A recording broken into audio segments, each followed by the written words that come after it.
Welcome to another RaiderPower.com mailbag. I'm Jared Johnson. I'm joined once again by senior writer Joe Yeager. Joe, how you doing? Doing fine, Jared. How you doing? All right, all right.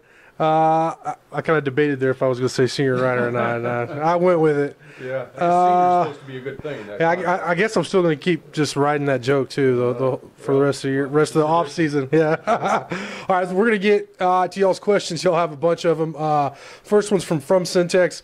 I'm not going to say exactly what he said, but basically he wanted to know how for real this possible series with A&M, and this would be actually way in the future, or at least 6-7 years in the future, but how serious it might be that the talks are between Tech and A&M about restarting that rivalry, and also Joe, I want to get your opinion on if you think Tech should do that. Is that in Tech's best interest or not? Right.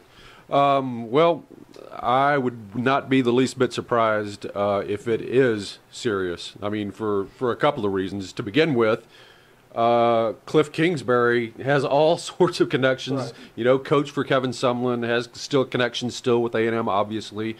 And you got to think that dialogue is working back and forth between those two. And if they think it's mutually beneficial, then that's going to add to it. The head coaches of the two programs, right? So I think that is part of it. And also, there are just an awful lot of people, and myself included, who believe that the Texas Tech-Texas A&M rivalry, not just in basketball, but in basically all sports, was about the most underrated rivalry in all of college sports there towards the end. I mean, it was just mutual hostility down the line. It was wonderful. And there's a lot of people that would like to see that come back. They miss it. So you have those two things working, and some of those fat cat alumnus, alumni, yeah, whatever it is, are probably some of the people who feel that way. So, and money talks, right? So, wouldn't be surprised. Do I think it's a good idea? Well, my general idea of football scheduling is, and this probably is not popular, but I simply don't think you need to play tough teams when you're already playing in a pretty brutal conference as it is. Yeah. I mean, why increase the risk of injury? Why beat yourself up? Why potentially lose a game that could cost you a higher level bowl on down the line? Everybody knows the familiar arguments, and I agree with those arguments. So do I think it's a good thing if this happens? No, but it would be plenty exciting. Most of the time that I've followed Texas Tech, Tech's really owned A&M in football. So, and I'll just say that I remember one of the most enjoyable wins for Tech fans was beating Texas A&M. So for me, I don't see why Tech fans wouldn't want that feeling again. But on the site, there was a thread about this, and the overwhelming majority was no, and not just no, but hell no, because they didn't want to do A&M any favors. Right. So we'll see. Stay tuned for that. Next question is about the Jones. Raider Powers wanted to know, he read an article on ESPN about the Big Ten really stepping up their fan amenities. Easy for me to say. And he wanted to know if Tech should do the same with the Jones as far as free Wi-Fi.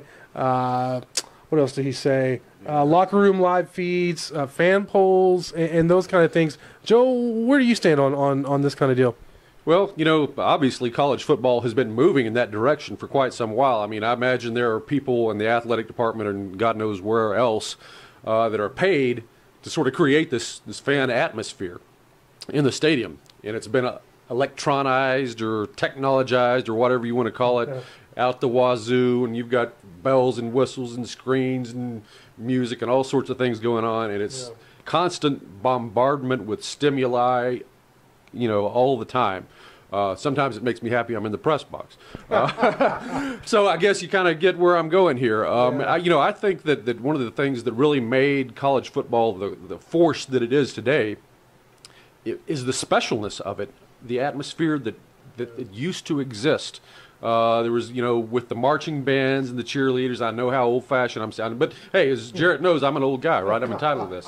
So, I think we don't need to overkill on this and go any further with it. I mean, I don't think that what you're doing there is recreating the TV atmosphere, which is kind of what they're trying to do to lure people. Yeah. They think they're staying home and watching it on TV. I don't know if there's any evidence for that or not.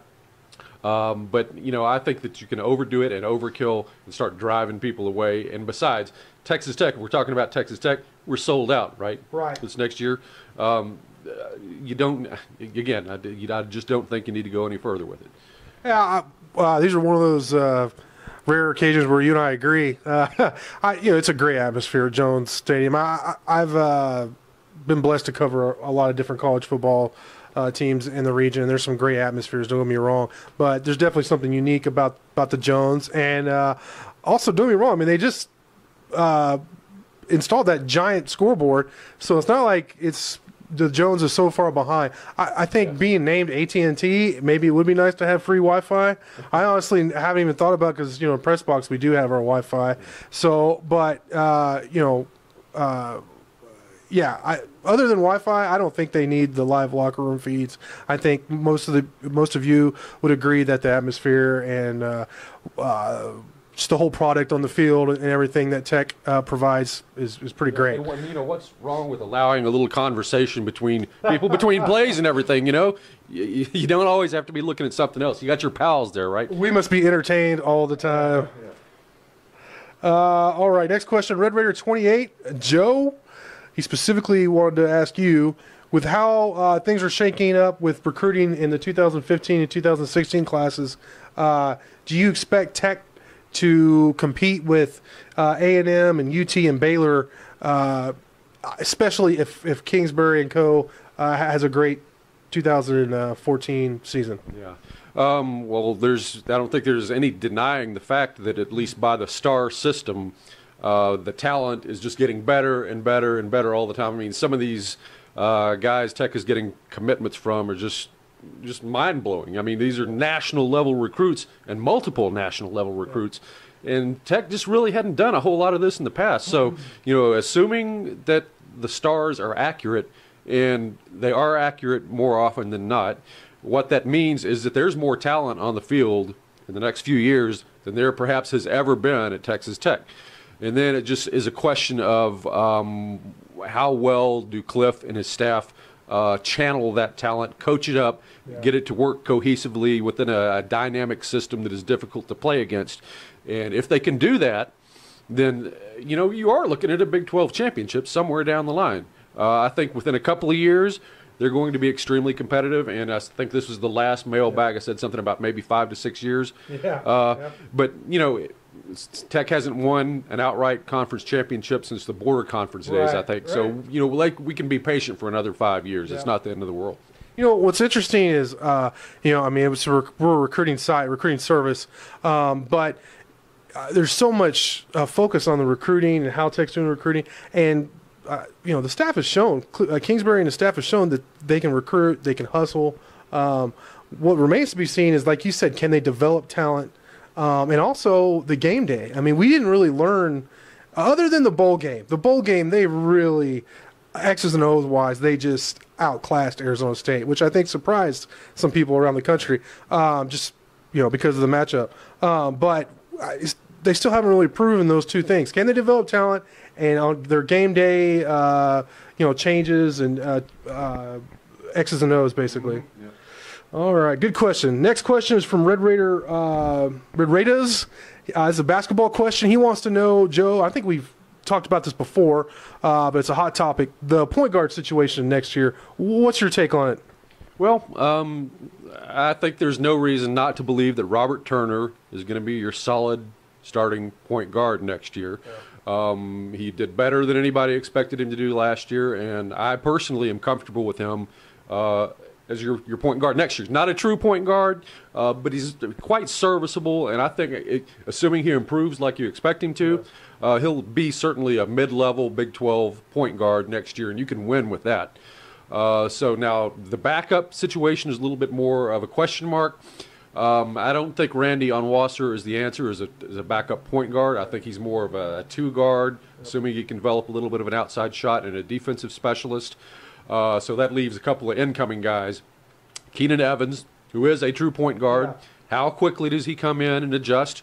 He could be the backup for Robert Turner, but I think another guy that you need to really think about that may be a little bit of a surprise is Justin Gray, who is looked at really more as a 2 guard or even a 3. Yeah. But I watch him, and I see a guy who has a skill set, the vision, the passing ability, and probably the leadership skills to be a point guard at this level. So I would not be the least bit surprised if Justin Gray actually spends a lot of time backing up Robert Turner. I think if you see Gray at point guard, then that's a bad sign about Evans. Because I really like Evans. I think Evans has the athleticism and, like you said, the skills to be a quality point guard, true point guard. And I think he could come in and contribute, even more so than Randy O did last year. Can Gray play point guard? Yes. But I think he is a better fit at the 2. I really see him as a 2. As a classic 2, I really do. Yeah. And so if he is playing point guard, in my opinion, I think that's a bad sign about Evans. Next question, Rawls Landman. He wants to know, and we're doing a first here on Raider Power. We're going to have another one of our subscribers actually answer this question. He requested it. I thought, why not? And he actually had a good answer. So, question asked by a subscriber, answered by a subscriber. Of course, Joe, if you want to throw your 2 cents in there, then yes, please. But he wants to know who is the fastest guy on the Tech football team and also who's the quickest. The easy answer is Jakeem the Dream, of course. But Tapadaka, he sent me an email with a very good point, and this was very informative, actually, because I missed this on Twitter. But Jakeem tweeted out that Washington actually beat him in a race, in a 100 race that they actually split. They did it twice, and they were 1-1. So to see that Dre is kind of maybe come all the way back from that knee injury a couple years ago, and is, even if he's competing with Jakeem, who we all know is ridiculously fast, is a great sign. So I think there's a handful of guys that you could throw in there, but Jakeem Middleton, you might throw him in there. Who else? Middleton. Who else would you think? I don't know. I mean, that's the 2 guys that I had thought of were obviously Jakeem and I had Ty Middleton in there as well. I mean, maybe Devin Lauderdale is a pretty fast guy. Yes. You know. And Tapadaka threw in there Polite Bray, Deep Hall. He said Peyton Williams, who I covered in high school. He's fast, but he's not as fast as those guys. And another guy, Nigel Bethel, a freshman who's on campus. He's a multiple track state champion. He's definitely a guy who immediately will challenge for fastest guy on the team status.